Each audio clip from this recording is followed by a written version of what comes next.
بے شک شیطان آدمی کا کھلا ہوا دشمن، وہ ہر وقت وسوسہ اندوزی کرتا ہے. تو لہٰذا بھائیوں سے بات بیان آپ نے نہیں بیان کی. آہستہ آہستہ نا وہ حسد بڑھتا ہے. حسد بہت بڑی بیماری ہے. اگر نبیوں کے بیٹوں میں ہو سکتا ہے تو عام انسانوں میں کیوں نہیں ہو سکتا؟ انبیاء کے بیٹے اگر کر سکتے ہیں تو عام لوگ بھی.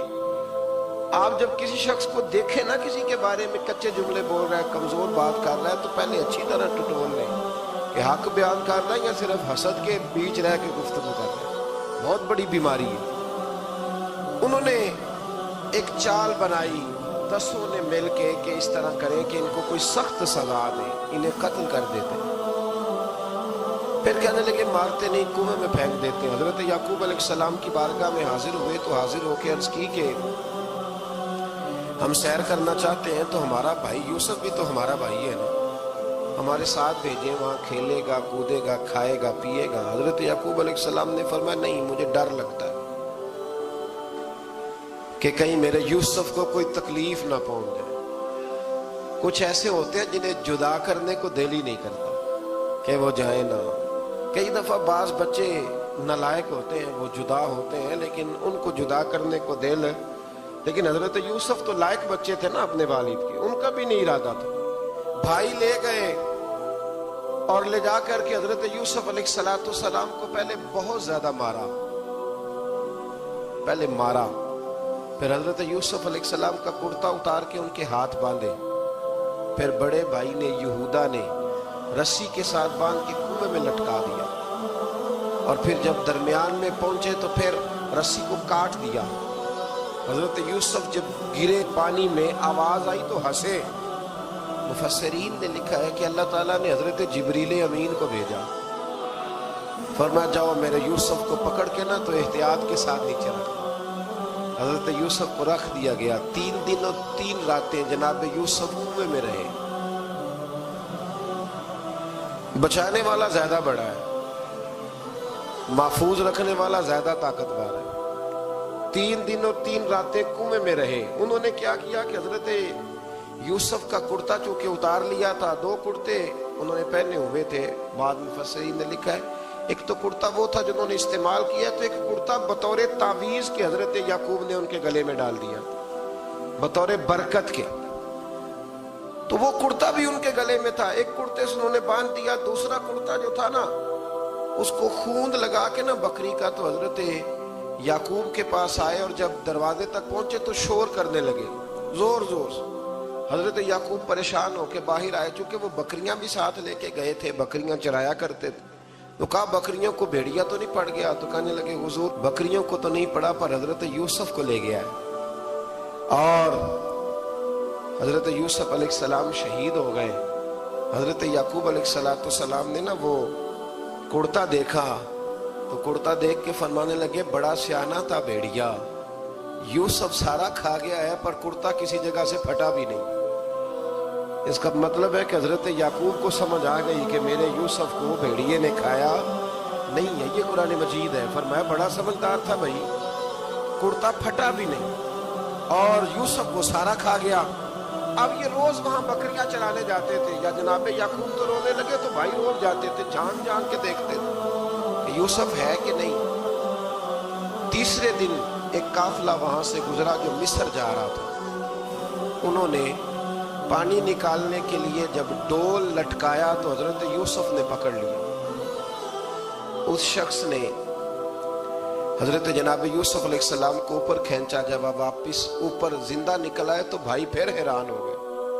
ابھی بھی شکر ادا نہیں کیا کہ 3 دن کے بعد دیکھو اللہ نے کتنا فضل فرمایا ہے. لیکن وہ پھر کہنے لگے قریب آ کے نا اس سے یہ ہمارا بھاگا ہوا غلام ہے، اگر تمہیں چاہیے تو لے لو، سستا بیچ دیں گے. حضرت یوسف کا قول بعد مفسرین نے لکھا ہے. آپ فرماتے ہیں کہ مجھے جب انہوں نے تھپڑ مارے تو اتنی تکلیف نہیں ہوئی، کنویں میں پھینکا تو اتنی تکلیف نہیں ہوئی. تکلیف تب ہوئی جب انہوں نے مجھے بھائی نہیں مانا اور کہنے لگے یہ ہمارا بھاگا ہوا غلام ہے. کہا کتنے کا بیچو گے؟ کہا تم 20 درہم دے دو اور لے لو. 20 درہم کا جناب یوسف کو بیچ دیا. وہ لے گئے مصر کی منڈی میں، وہاں قیمت لگنے لگی، کتنے ہزار، اتنے ہزار، اتنے ہزار۔ اللہ اکبر۔ جناب یوسف کہتے ہیں میں نے وہ رنگ بھی دیکھا کہ جب میرا باپ سب سے بڑھ کر مجھ سے پیار کرتا تھا، اور آج میں وہی یوسف ہوں جس کی بولیاں لگ رہی، جس کی بولیاں لگ رہی۔ عزیز مصر آ گیا، مصر کا جو مالک خزانہ کا مالک تھا وہ شخص آ گیا۔ اس میں بھی کئی اقوال ہیں کہ وہ بادشاہ تھا کہ کیا تھا، بہرحال عزیز مصر آیا، خزانوں پر قبضہ اسی کا تھا۔ اس نے حضرت یوسف علیہ السلام کے وزن کے برابر سونا تول کے دیا، وزن کے برابر چاندی تول کے دی، وزن کے برابر اس نے ہیرے جواہرات دیے، پھر گھر لے گیا۔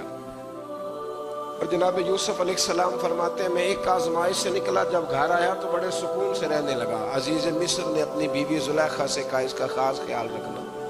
فرماتے ہیں محبت ملنے لگی، پیار ملنے لگا، گھر میں بڑی خوشی سے رہنے لگا، پر اللہ کو کچھ اور ہی منظور تھا۔ آزمائش پر آزمائش ذرا دیکھیے گا، پہلے باپ کا پیار، پھر کنواں، پھر کنویں سے بچ گئے تو مصر کی منڈی۔ فرماتے ہیں وہاں سے میں بچ کے آیا، عزیز مصر کے گھر رہنے لگا۔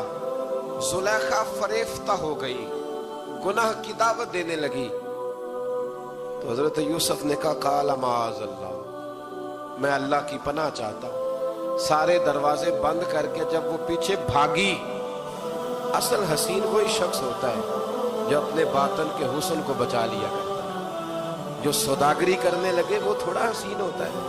حضرت یوسف علیہ السلام جب بھاگے تو اس نے پیچھے سے پکڑ کے کرتا کھینچا، کرتا پھٹ گیا۔ ابھی آپ دروازے تک پہنچے تھے، عزیز مصر خود آ گیا۔ اس نے آگے کہا یہ کیا ہو رہا؟ اس نے مکر کیا، زلیخا نے، کہنے لگی کہ ہونا کیا ہے، اس کو گھر میں رکھ کے پالا ہے، اب جوان ہوا ہے تو معاذ اللہ اس نے میرے طرف دست درازی کرنے کی کوشش کی ہے۔ حضرت یوسف پھر خاموش ہو گئے۔ بھائی بیچ رہے تھے تو پھر بھی خاموش تھے۔ کبھی کبھی کچھ چیزیں خاموش رہ کے سہنی پڑتی، زخم پہ زخم کھا کے جی، خونے جگر کے گھونٹ پی، آہ نہ کر لبوں کو سی، یہ عشق ہے کو دل لگی نہیں۔ حضرت یوسف علیہ السلام پھر چپ ہے۔ زلیخا نے بڑی باتیں کی، ایک دانا آدمی تھا، قرآن کہتا ہے ایک بولا بولنے والا، ایک عقل مند بولا۔ اس نے کہا دیکھو نہ زلیخا کی سنو نہ یوسف کی سنو، اگر تو کرتا آگے سے پھٹا ہوا ہے تو پھر غلطی ہے جناب یوسف کی، اور اگر پیچھے سے پھٹا ہے تو پھر زلیخا کی غلطی۔ حضرت یوسف کی معاذ اللہ پھر غلطی۔ عزیز مصر نے کرتا دیکھا تو پیچھے سے پھٹا تھا، لیکن امام قرطبی کہتے ہیں وہ کوئی عقل مند آدمی نہیں، وہ تو 4 مہینے کا بچہ تھا، وہ ایک 4 مہینے کا وہ قریب تھا۔ حضرت یوسف علیہ السلام کی گواہی دینے کے لیے اللہ نے اسے زبان دی تھی، زلیخا کے ماموں کا بیٹا تھا، 4 مہینہ کا گہوارے میں لیٹا ہوا، جب بادشاہ سے فیصلہ نہیں ہو رہا تھا اور بادشاہ پریشان تھا عزیز مصر کے، کسی کو جا کے بتاؤں گا تو کوئی کیا سوچے گا، اس کے گھر میں کیا کچھ ہوتا ہے۔ کہتے پریشان تھا تو پنگوڑے سے بچہ بول پڑا، کہنے لگا بادشاہ اگر تو کرتا آگے سے پھٹا ہے تو پھر معاذ اللہ غلطی حضرت یوسف کی، اگر پیچھے سے پھٹا ہے تو پھر زلیخا کی، تو کرتا پیچھے سے پھٹا تھا۔ حضرت یوسف کے حق میں گواہی مکمل ہو گئی۔ اب آہستہ آہستہ نا دربار میں محل میں بات پھیلنے لگی، تو بیویاں کہنے لگی اوہو زلیخا تو ایک غلام پہ عاشق ہو گئی ہے، ایک غلام پہ۔ تو زلیخا کہنے لگی تم اجے میرا محبوب نہیں ڈٹھا۔